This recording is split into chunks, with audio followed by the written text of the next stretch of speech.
I'm Laurah Norton, and this is One Strange Thing, the show where we search the nation's news archives for stories that can't quite be explained.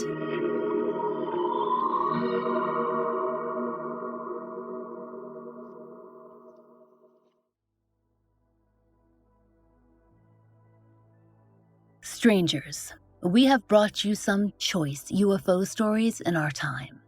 But here, on the main feed, we've had few opportunities to tell you about people who claim to have had off-world experiences. These are an extension of the Hynek scale. If you'll recall, that's the classification system that created variations on the whole close encounter thing, of the first kind, of the second kind, etc. The most famous, of course, are close encounters of the third kind, because of that 1977 movie of the same name. Close encounters of the third kind involve actual sightings of alien beings, and they were once the be-all, end-all of Hynek's chart. But ufologists have added to and further elaborated upon his categories. For our purposes, the most important is what they call an extension of the Hynek scale. Close encounters of the fourth kind, or off-world experiences, more commonly known as alien abductions. Many of these off-world experiences are alleged by single individuals, and some of these folks claim to have dozens of trips under their belts. But every so often, a wider community is hit by a wave of incredible off-world reports. Such was the case in Massachusetts back in September of 1969.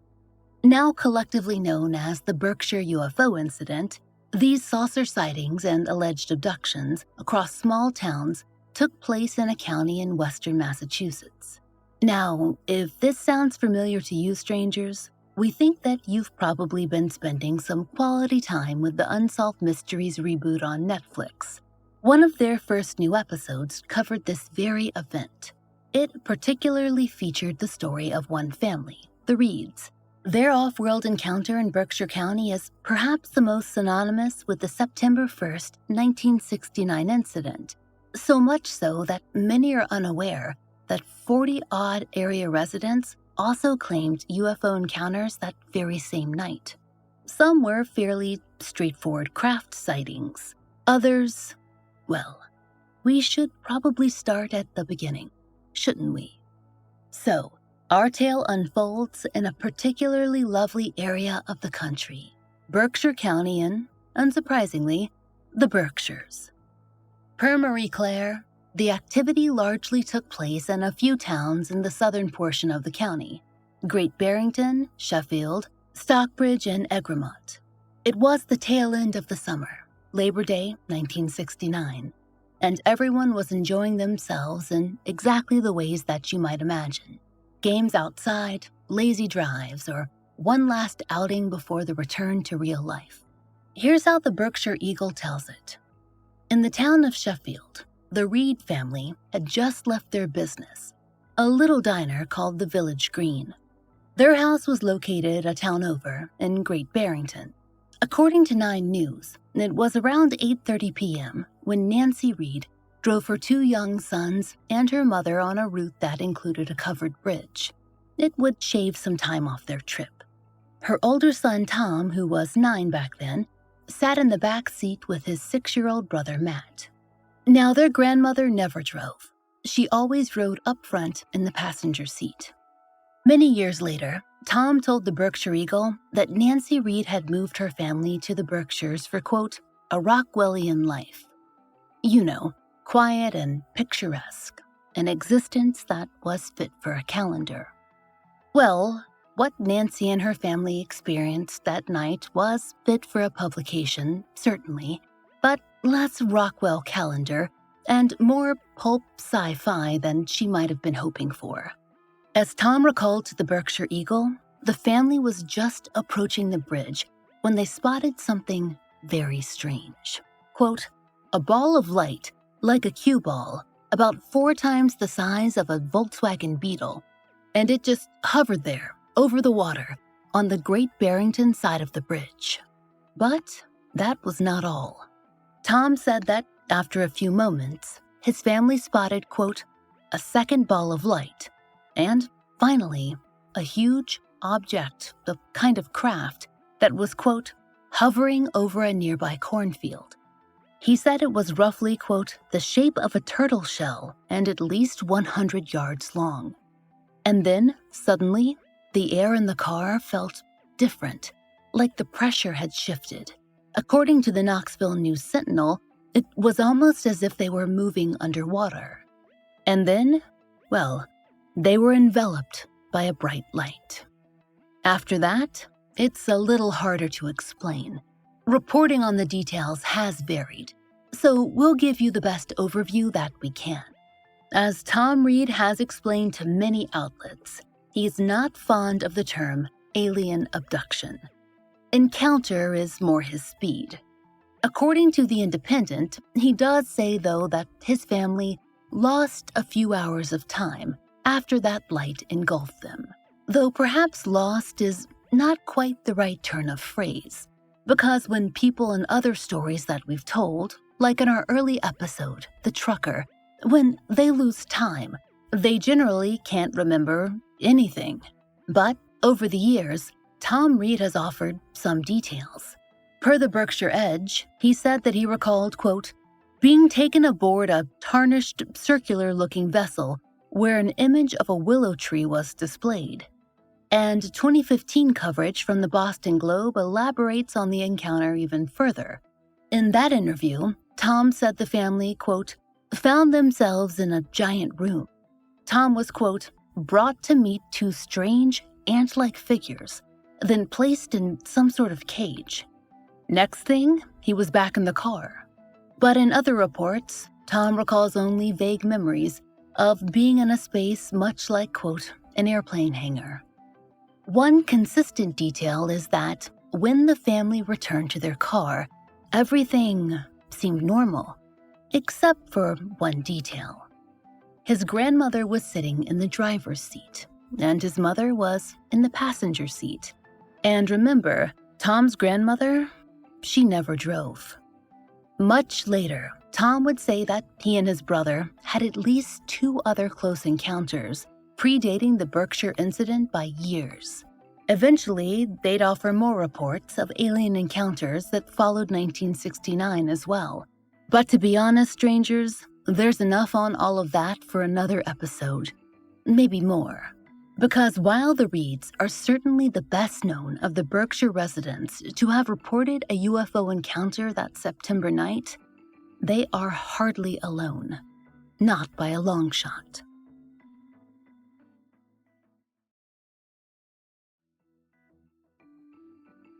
On September 1st, 1969, Melanie Kirchdorfer was just 12 years old.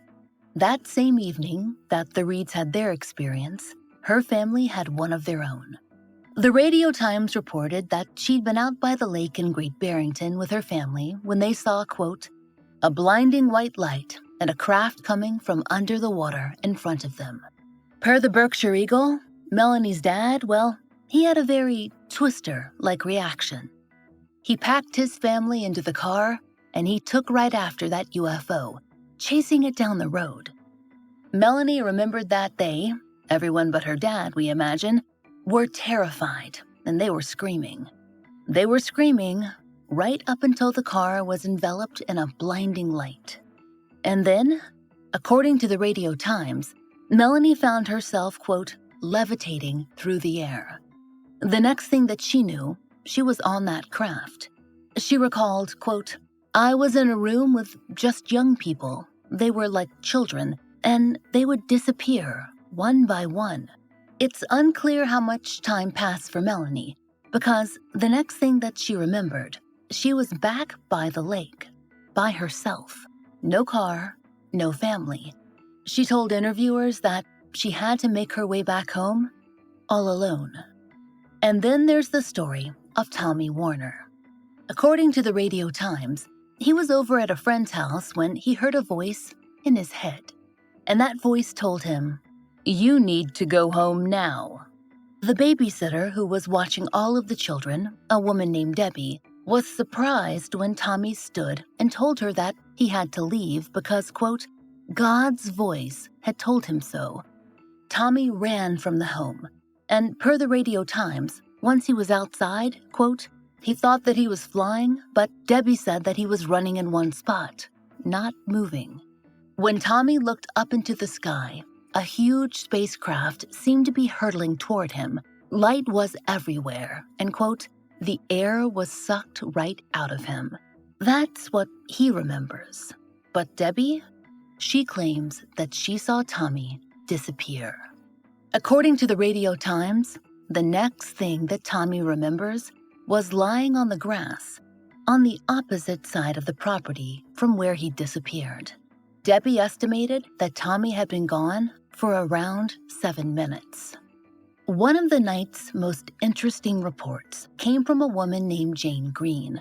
It's not that her sighting was the most dramatic, rather, it's more about who she was in the community and who she is.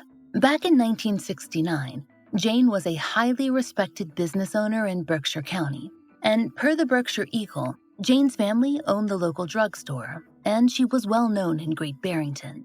Our point is, when Jane and her family were driving that evening and reported an incredible sight, her report might have been taken a little more seriously. Anyway, Jane said that a glaring light flooded their car, so much so that they hit the brakes and pulled over to the shoulder for safety. And then, quote, she watched as a large object rose silently into the air and darted over the mountains. Now in her 80s, Jane told Unsolved Mysteries, quote, I'll never forget it, even if I get Alzheimer's. Now, these are the most well-known accounts, though, as we said, plenty more came into the local radio station. Though many townsfolk across the county had either had experiences or knew someone that did not mean that they were all taken seriously. In fact, many of them were treated as if they were liars, or they'd lost their minds. According to the Berkshire Eagle, for many of those involved, quote, when they began relating their remarkably similar accounts, they were bullied, harassed, and ridiculed into silence. The Reed family, they moved away within the year, and Nancy had to give up her restaurant and her Rockwellian dream. And to this day, skeptics have pointed out that, despite many claims to sightings, almost no official records exist. According to the Knoxville News-Sentinel, when Unsolved Mysteries covered the encounters, they did mention that there were no police records detailing the events of the night, which admittedly is odd, at least in our experience. As you might imagine, strangers, people do tend to call the authorities when giant spaceships appear. We also could not find any contemporary news coverage of the events, and that is also rather odd. Generally, when such a large-scale community event occurs, the local papers are buzzing for weeks. We've seen dozens of articles tracking a snake or a monkey, for goodness sake. But it's not just us. As Skeptoid noted, quote, a local historian went to the archives of the Berkshire Eagle, the county's newspaper, and searched the news for the next morning, plus a full month afterward. He found not a single printed word about any UFO story. All of our source material for this episode has come in the decades after the event itself. And perhaps that's why this UFO incident isn't more widely known. While the events are certainly fantastic, we don't see the on-the-record input in the news from the usual suspects, like agents from Project Blue Book, for instance. Of course, they officially shut down that project in December of 1969, so what they investigated and what they commented on in that short span may not necessarily match up. So, really, there's no way to verify what anyone said, no matter how arresting their claims might be. Well, there wouldn't be, except for one strange thing. Depending on your definition of verification, that is. Because at least one rather serious, if local, organization has officially declared the Berkshire UFO incident as, quote, historically significant and true. That came in February of 2015, when, per the Roswell Daily Record, quote, Debbie Opperman, director of the Great Barrington Historical Society and Museum, wrote that the society, quote, confirms that the Reed Off-World incident is historically significant and true and warrants induction into the GBHS collection. Now, you may be wondering, why did she do that? And the short answer is probably because of Tom Reed. That's because Tom, now in his late 50s, has been the most vocal public proponent for the recognition of these encounters. He's appeared at conferences, on television shows, and in documentaries, written accounts, and, yes, shown up on Unsolved Mysteries. Now, there were other considerations. According to the Berkshire Eagle, the Historical Society's decision came after a, quote, 6-3 decision in favor of recognizing the event as historically significant and true, and noted it was based on the radio station's report, eyewitness accounts of people from Sheffield, Great Barrington, Stockbridge, and Egremont who were said to have witnessed the object. One note of particular interest to us was that the Historical Society wrote that some of the witnesses had given, quote, testimony to the U.S. Air Force, which makes us wonder if Project Blue Book had in fact come knocking after all. The Eagle also notes that a polygraph was performed on Tom Reed. This was back in 2010, and that the results were, quote, 99.1% truthful. This information in total was enough to get the endorsement of the society. In 2015, Historical Society Director Debbie Opperman told the Boston Globe, quote, I know we're going to get a lot of backlash. We're going to get hammered. But we've given it an awful lot of thought, and based on the evidence we've been given, we believe this is a significant and true event. The Globe reported that the 3 dissenting members were, quote, strongly opposed to the decision, but that Historical Society's endorsement, it wasn't all that Tom Reed managed. That statement in hand, he also secured another feather for his cap, this time from the office of the governor of Massachusetts himself, which basically acknowledged that, yes, the Reed family had taken a ride in a spaceship. Then, Tom decided to have both of these items incorporated into a monument memorializing the event. He decided to erect it near the covered bridge where his family had their UFO encounter. Thanks to donors, Tom was able to arrange for what the Berkshire Eagle described as, quote, a 5,000-pound monument featuring a citation from Governor Charlie Baker recognizing, quote, the off-world incident of September 1st, 1969. That citation included a seal, the governor's signature, and some pretty impressive pomp and circumstance. Both the historical certification and the governor's letter seem primarily focused on the experience of the Reed family. All of that probably makes sense in context, considering that it was Tom who pursued more acknowledgement of the 1969 events.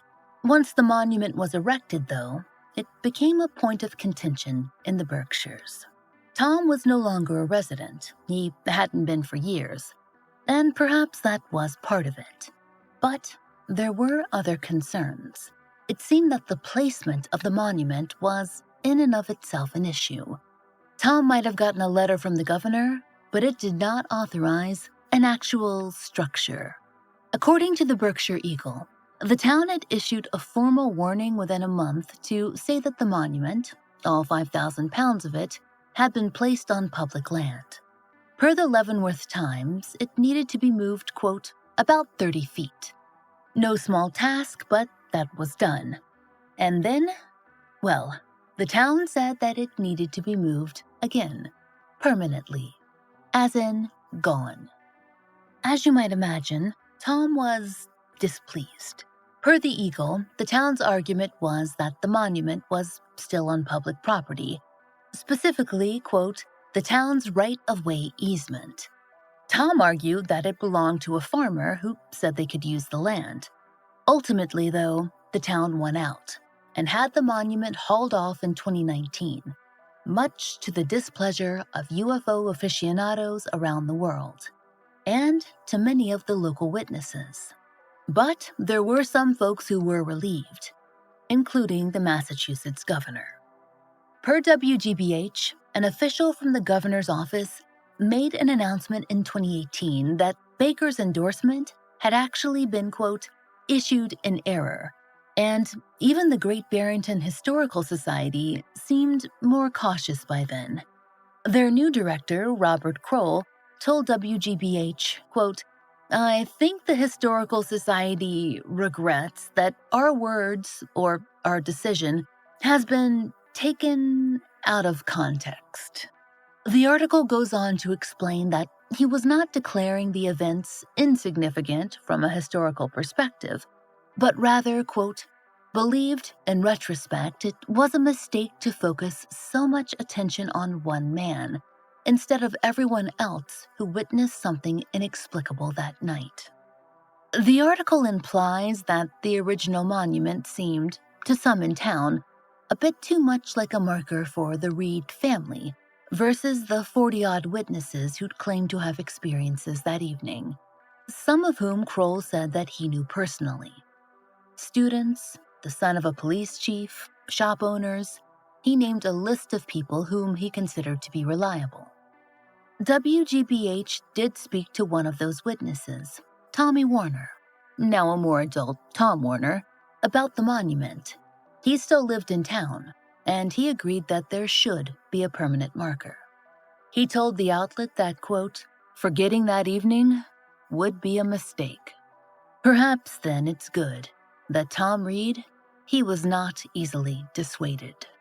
When the giant monument was dismantled, Tom returned to the site in 2021 with a much smaller plaque, a seating area, and lighting. If you Google the attraction now, it comes up as the Tom Reed UFO Monument Park. It even has an Atlas Obscura entry. And there's been funding from everyone from Stevie Ray Vaughan's son to the TV show Ancient Aliens. According to Tom Reed, though, this park is hardly a money-making venture. He told the Boston Globe that he covers the upkeep himself, including the landscaping.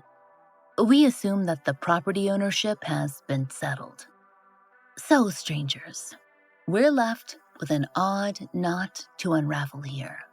A historical society found the totality of information arresting enough to consider the event significant and true, and did find supporting documentation via the local radio station, but not through the more concrete means of police records or news reports.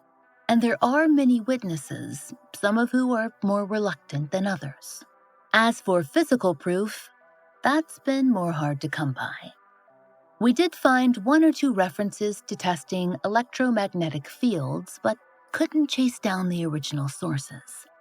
Tom Reed and his brother have claimed multiple encounters in the years since, but many of the other witnesses only cite the single event. If not a spaceship, then what? What happened to Tommy Warner? Did he disappear? What did Melanie's father chase down that road in the family car?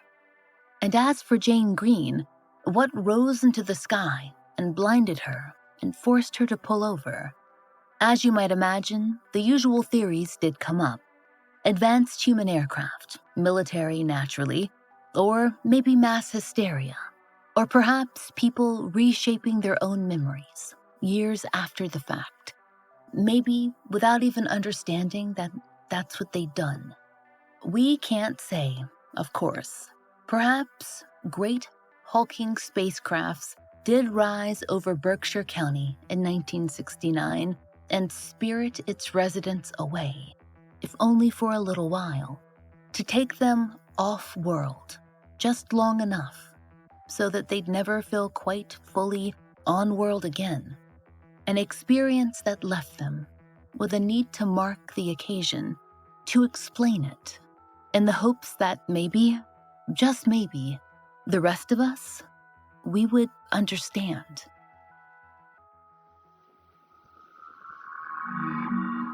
We hope you'll join us next time for another real-life story from the fine print of America's local papers. From the lives of regular people just like you and me, except for one strange thing. We do want to take a moment to let you know about an event happening this summer that you might be interested in. It's called the True Crime and Paranormal Podcast Festival. It's taking place in Denver, Colorado from July 12th to the 14th. You can find details in the link in our show notes. Strangers, I've released my first book, and it's available everywhere now as an audiobook, hardcover, and ebook. I read the audio version myself. It's called Lay Them to Rest, and it's about John and Jane Doe's, my years-long experience following forensic experts around the country and our efforts to solve the mysteries of a cold case. One Strange Thing is an independently produced podcast. To support the show and to hear more of the entirely true and enticingly peculiar, you now have 3 options to enjoy 2 extra bonus episodes a month. On Apple Premium and Supercast, you can get the bonus episodes delivered to your app of choice for just $2.99. And for $2 more a month on Patreon, you'll get more fun extras. There you'll find ad-free early releases of our regular episodes, 2 full-length bonus episodes, monthly giveaways, blog posts, and occasional live streams, all for $5 a month. We hope you'll check out one of these options and support the show. There's a link in our show notes. And if you enjoy One Strange Thing, please take a moment to leave us a great rating or review on your favorite podcast app. It really helps.